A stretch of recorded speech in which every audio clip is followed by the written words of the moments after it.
Bevor du mit der Reparatur beginnst, solltest du dir alle notwendigen Werkzeuge hinlegen. Achte auch auf eine saubere Unterlage, damit kein Schmutz ins Innere kommt und du keine Kratzer im iPhone kriegst. Schalte dein Gerät aus, um es bei der Reparatur nicht zu beschädigen. Drücke dafür ca. 3 Sekunden auf den Standby-Button, bis der Slider erscheint. Wische den Slider von links nach rechts. Jetzt fährt das iPhone komplett runter. Das kann bis zu 10 Sekunden dauern. Entferne jetzt die Gehäuseschrauben. Um das iPhone SE zu öffnen, brauchst du einen Pentalobe-Schraubendreher. Entferne beide Pentalobe-Schrauben an der unteren Gehäusekante rechts und links neben dem Lightning-Konnektor. Hebe jetzt das Display ab. Vermeide Kratzer auf der Rückseite des iPhone SE, indem du es auf einen weichen und sauberen Untergrund legst. Um das Display abzuheben, brauchst du einen Saugnapf und ein Hartplastikplektrum. Wenn die Scheibe stark gebrochen ist, klebe vorher einen Streifen Klebeband drauf. Achtung, du kannst dich durch Glassplitter verletzen. Kleb den Saugnapf, wenn möglich, über dem Home-Button auf. Zieh das Display mit dem Saugnapf hoch und drück gleichzeitig den Rahmen mit dem Hartplastikplektrum nach unten. Dabei musst du das Plektrum zwischen Rahmen und Display einführen. Dafür brauchst du meistens mehrere Versuche. Wenn du einen Spalt geöffnet hast, kannst du das Plektrum leicht drehen, um ihn weiter zu öffnen. Sobald sich das Display wenige Millimeter anheben lässt, musst du dich vorsichtig außen herum weiterarbeiten, bis es an beiden Seiten gelockert ist. Klappe das Display aber noch nicht auf. Du musst erst den Home-Button lösen. Hebe dazu das Display nun leicht an. Der Home-Button ist mit einem Abdeckblech befestigt. Löse das Abdeckblech vorsichtig mit der Pinzette. Wenn das Abdeckblech entfernt ist, kannst du den Home-Button-Stecker vorsichtig mit einem Spudger trennen. Jetzt kannst du das Display weiter aufklappen. Klappe es aber auf keinen Fall weiter als 90 Grad auf, weil sonst die Flexkabel hier oben beschädigt werden können. Um Kurzschlüsse bei der Reparatur zu vermeiden, solltest du immer zuerst den Akku trennen. Der Akkukonnektor und der Konnektor des Lightning-Flex-Kabels liegen unter einem Abdeckblech. Dieses Blech ist mit 2 Phillips-Schrauben befestigt.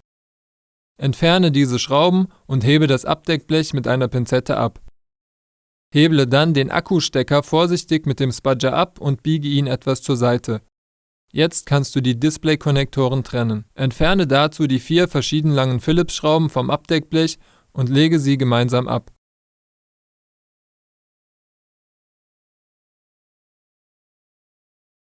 Hebe dann das Abdeckblech ab. Trenne vorsichtig die 3 überlappenden Stecker nacheinander. Gehe mit dem Spudger ganz leicht unter jeden Konnektor und heble ihn ab. Wenn alle Konnektoren gelöst sind, kannst du die Display-Einheit abnehmen.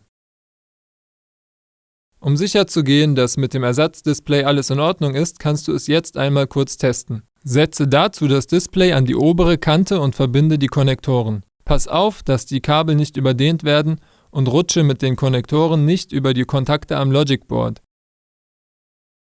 Verbinde dann den Akku und klappe das Display um.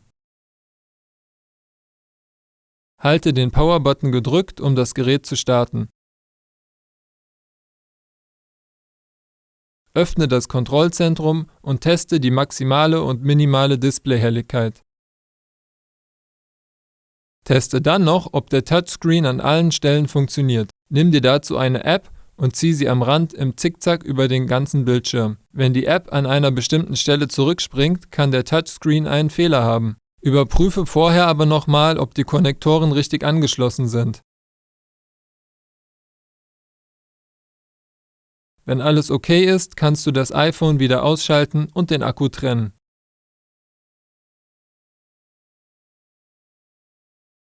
Trenne die Display-Konnektoren und nimm das Display ab. Meistens musst du einige Teile vom alten Display in das neue Display übernehmen. Damit zum Beispiel Touch ID weiterhin funktioniert, musst du den Home-Button übernehmen. Entferne als erstes die Hörmuschel vom Display. Entferne die 2 Phillips-Schrauben am Abdeckblech über der Hörmuschel und lege sie in ein gemeinsames Fach. Das Blech ist an der einen Seite eingehakt. Löse es da zuerst und nimm es dann ganz ab.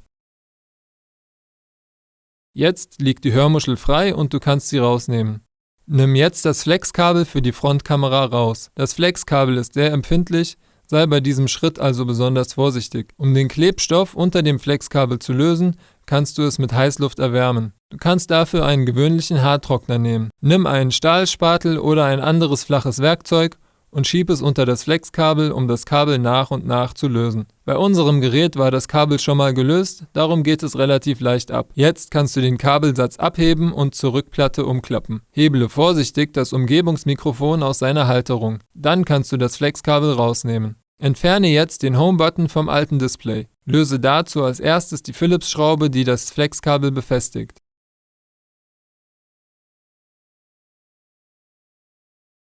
Klappe dann das Flexkabel um und entferne die beiden gleich langen Phillips-Schrauben der Home-Button-Abdeckung.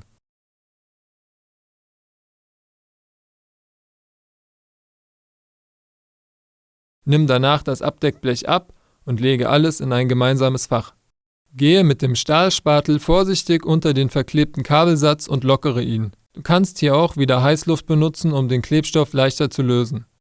Der Home-Button ist von innen an die Scheibe geklebt. Hebe das Display an und drücke den Home-Button von der Vorderseite mit dem Finger vorsichtig nach innen. Wenn der Kabelsatz gelöst ist, kannst du ihn herausheben. Jetzt musst du noch die Rückplatte auf der Rückseite des alten Displays abschrauben. Entferne die 5 Phillips-Schrauben der Rückplatte und nimm sie vorsichtig ab.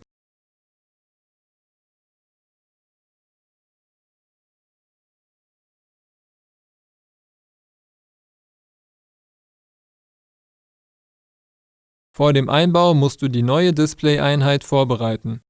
Entferne alle Schutzfolien und Siegel. Überprüfe dann dein Ersatzteil, denn nicht alle erhältlichen Displays sind gleich ausgestattet. Falls nötig, musst du vor dem Einbau einige Teile übernehmen.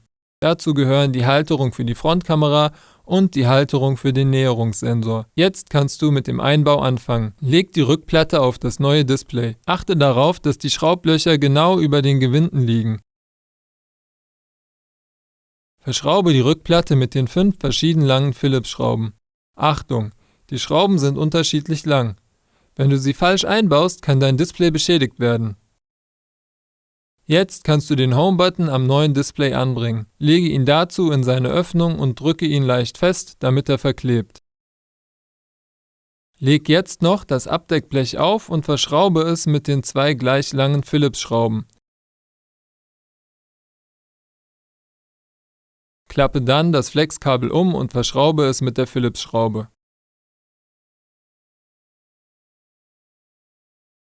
Achte darauf, dass die kleine Metallhalterung richtig liegt. Setze jetzt das Frontkamera-Flexkabel in das neue Display ein. Drücke zunächst das Umgebungsmikrofon in die Mulde im Gummi, um es zu befestigen. Klappe dann das Kabel um und setze die Frontkamera und die Sensoren in ihre Halterungen. Bei den 4 goldenen Kontakten hat das Flexkabel kleine Öffnungen, die genau über die Plastiknasen am Display passen. Es ist wichtig, dass das Flexkabel richtig liegt, da sonst die Frontkamera und der Annäherungssensor nicht richtig funktionieren. Jetzt musst du noch die Hörmuschel einsetzen. Lege die Hörmuschel wieder an ihren ursprünglichen Platz auf dem Frontkamera-Flexkabel und lege dann das Abdeckblech wieder auf. Das Blech muss zuerst auf der einen Seite eingehakt und dann runtergedrückt werden. Schraube dann das Blech mit den beiden Phillips-Schrauben fest. Auch hier ist wichtig, dass die Schrauben unterschiedlich lang sind und das Display beschädigen können, wenn du sie vertauschst. Schließe jetzt die Flexkabel des Displays an. Manchmal brauchst du mehrere Versuche, um die Stecker des Displays wieder anzuschließen.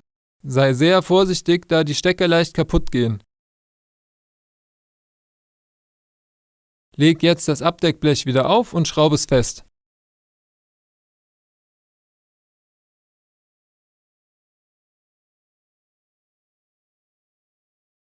Jetzt kannst du den Akku anschließen. Stecke den Konnektor des Akkus wieder auf seinen Steckplatz am Logic Board.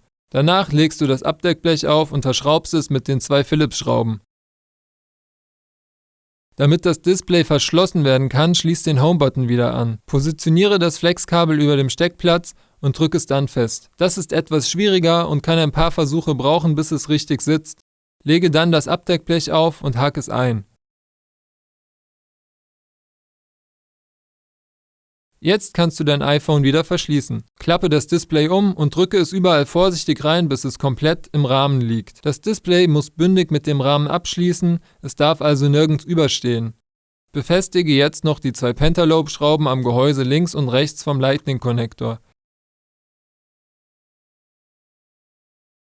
Die Reparatur ist jetzt abgeschlossen und ich hoffe, es hat euch richtig Spaß gemacht. Fragen, Anregungen und Hinweise kannst du gerne in die YouTube-Kommentarbox schreiben. Wir helfen dir da gerne weiter. Wenn dir das Video gefallen hat, dann abonniere unseren Kanal und lass uns einen Daumen nach oben da. Bis zum nächsten Mal.